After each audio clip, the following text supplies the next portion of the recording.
Servants use the back door. She said it in the tone of someone reciting a rule so obvious it barely deserves the breath. She gestured to the woman in front of her, one dismissive wave, the kind you use to redirect foot traffic, and said, "This entrance is for guests." The woman standing at the front door of the Hargrove estate didn't move right away. She was 64 years old, with gray temples and quiet eyes and the upright carriage of someone who learned long ago that posture was its own kind of answer. She was wearing a burgundy dress with pearl buttons, the kind of dress that takes 45 minutes to put on correctly, that you save for particular occasions, that you iron the night before.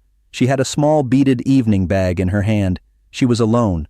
The hostess, tall, perfectly assembled, her name badge reading Claire, looked at the woman's dress, her bag, her face, and made her determination in 2 seconds. "The catering staff entrance is on the east side," she said. "Please go around." The woman looked at Claire with the specific patience of someone who has been very, very calm for a very, very long time. She said quietly, "I'm a guest." Claire smiled the way people smile when they have decided the conversation is over. "I'm sure there's some confusion," she said. "This is a private event. Invitation only." "I have an invitation," the woman said.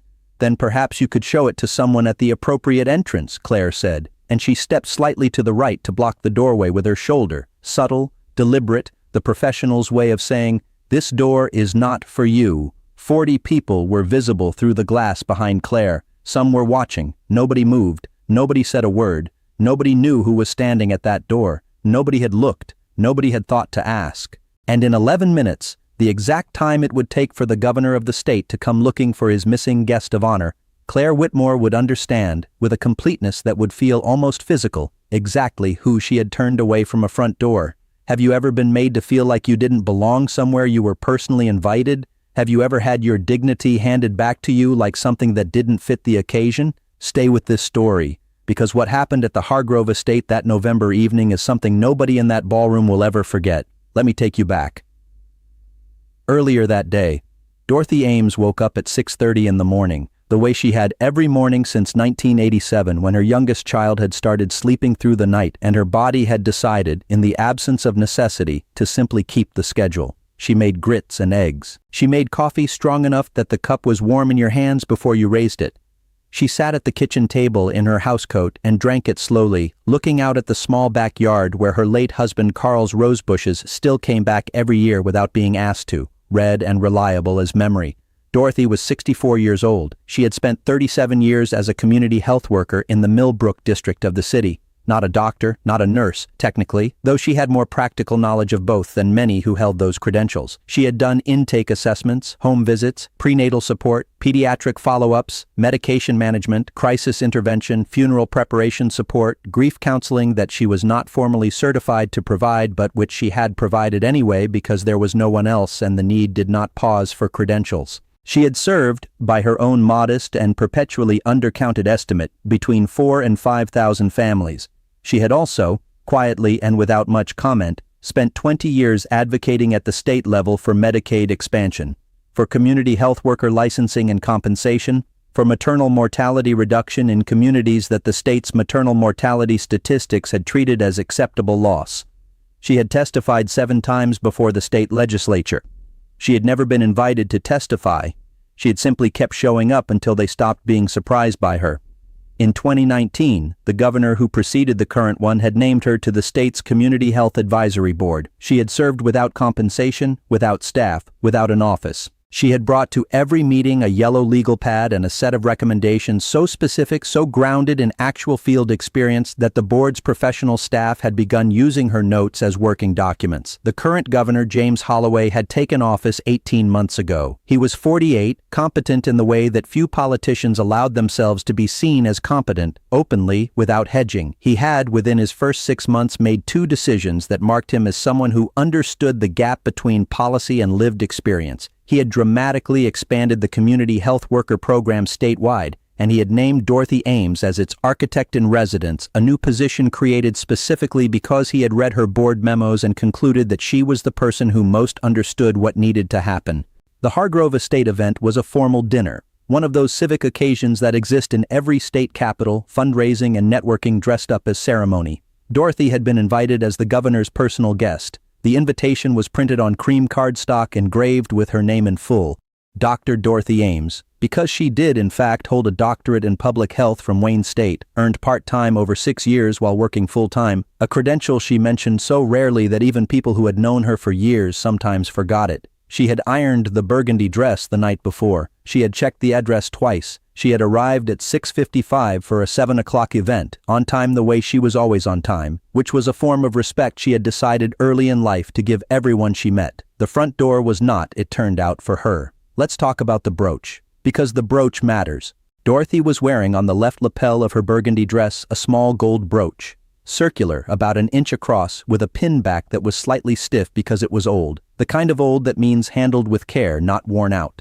The brooch had belonged to her mother, Estelle, who had worn it to every occasion she considered important for 30 years, which meant it had been to church, and to graduations, and to city council meetings, and to the hospital the day Dorothy was born. It was plain enough that most people wouldn't look twice at it, but on its back, engraved in letters that required a steady hand to write, was a date, March 4th, 1962, and 3 words, "Hold your ground." Estelle had been a civil rights demonstrator. March 4th, 1962 was the date of her first sit-in. She had been 22 years old and terrified and certain. She had gone home that night and had the brooch engraved because she wanted always to have the reminder touching her, "Hold your ground." Dorothy wore it when she testified before the legislature. She wore it when she sat across from administrators who dismissed her. She wore it today because today, in the ballroom of the Hargrove estate, she would be introduced as the architect of a program that was going to change how 1.5 million people in this state accessed basic health care.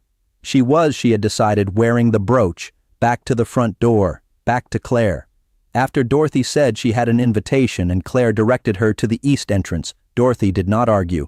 She did not raise her voice. She looked at Claire for one steady moment and said, "Thank you."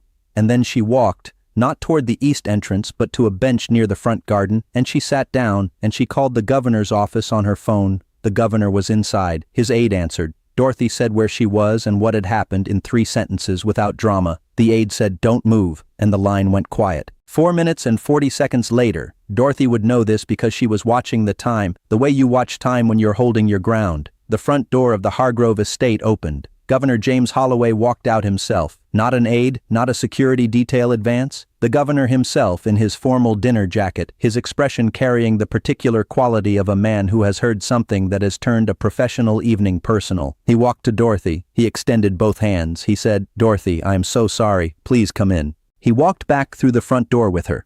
He held it. He walked beside her through the lobby and into the ballroom.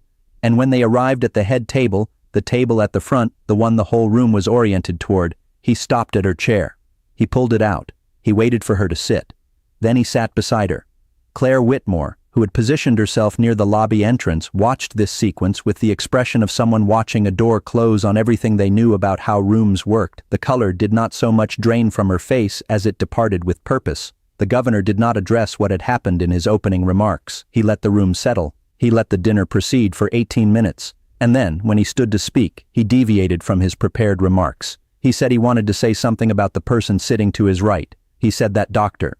Dorothy Ames had spent 37 years doing work that the state had finally decided, 18 months ago, better late than never, to take seriously. He said that the program she had designed would, by the state's own actuarial estimate, prevent 11,000 emergency hospitalizations per year. He said it would save the state's healthcare system $140 million annually, and that was not why it mattered, but it was the number that made certain kinds of people listen. He said that the reason it would work was that it was built by someone who had actually done the work in the field, in homes, at bedsides for 37 years. He said her name again. He said her full title. He said, "Doctor." The room applauded. Dorothy sat with her hands in her lap, her mother's brooch on her lapel, "Hold your ground" in gold on its back, and she received the applause the way she received most things, present, patient, aware of its weight. She caught Claire Whitmore's eye across the room. She didn't hold it. She looked away. She didn't need to hold it. What happened next happened in several registers at once. Claire Whitmore was, by midnight, the subject of a call from the estate's event management company. A written complaint from the governor's office had been filed before the dinner was over. Not filed angrily, filed accurately, with specific times and specific words, because the governor's aide had documented the call. Claire was placed on administrative leave pending an internal review. She had been in the position for 4 years. The review would take 3 weeks and would find what internal reviews tend to find when the evidence is clear and the stakes are public: sufficient cause. But that was the contained story. The larger one moved differently. 3 guests at the dinner had watched the sequence from inside, had seen the governor leave, had seen him return with Dorothy, had seen him pull out her chair. One of them posted about it that night. The post was brief and factual and used Dorothy's name and title and the governor's name. It was shared 3,000 times by morning. By the following afternoon, the story had found its way to a reporter who covered state politics and who understood, from long experience, the specific metabolism of a story that involves a named official, a named woman, a provable sequence of events, and a phrase as quotable as "servants use the back door." The story ran the next day. It ran with the aide's notes which the governor's office had released at Dorothy's request, not to escalate but because Dorothy had said quietly that accurate was better than kind in this situation and she preferred the record to be accurate. The story ran with a photograph of the governor pulling out Dorothy's chair, taken by a guest's phone camera and released with permission. The caption almost wrote itself. The phrase, "servants use the back door," traveled the way these phrases travel now. Fast, wide, with a kind of furious energy that is at least partly recognition. Recognition of something familiar, something people knew from their own front doors, their own lobbies, their own polished entrances where someone had looked at them and decided in 2 seconds what they were. An advocacy coalition for community health workers in 5 states used the story in a legislative push they had been building for 2 years. The story gave them the hook they needed to get the meeting they had been requesting for 3 years. They got the meeting. Some of what they asked for came out the other side. The Hargrove estate issued a formal apology within 4 days. It was the kind of apology that is both adequate and insufficient, which is the nature of apologies issued by institutions for the behavior of individuals. Claire Whitmore did not return to the position. Dorothy said when she was asked by the reporter what she wanted people to take from the story, that she didn't think the story was really about her. She said it was about the 4,999 families she had visited before she got a title. She said that none of them had titles, and they deserved the front door too. She said, "That's what the program is for." The program launched its statewide expansion the following March. 11,000 community health workers, trained and licensed and compensated as professionals deployed to 112 counties. Dorothy attended the launch event. She wore the burgundy dress. She wore the brooch. A reporter asked her about the brooch. She turned it over. She showed them the back. "Hold your ground." She said her mother had engraved it in 1962 after the first time she sat at a counter where she wasn't wanted and refused to leave. She said, "It runs in the family. If this story moved something in you, if you have ever been redirected to a back door, literally or otherwise, share it, pass it forward, and tell me in the comments, have you ever been dismissed right before something proved them completely wrong? I want to hear your story. Here is what really gets me about Dorothy. It is not the governor walking out. It is not even the program. Though $140 million saved and 11,000 emergency hospitalizations prevented is the kind of number that should be said out loud slowly. What gets me is the bench. Dorothy sat down on a bench outside the front door of a place she had been invited to on the evening she was being honored, in her best dress with her mother's brooch, and she made a 3-sentence phone call and then she waited. She didn't cry. She didn't protest. She sat on that bench the way her mother had sat at a counter in 1962, present, deliberate, holding the ground.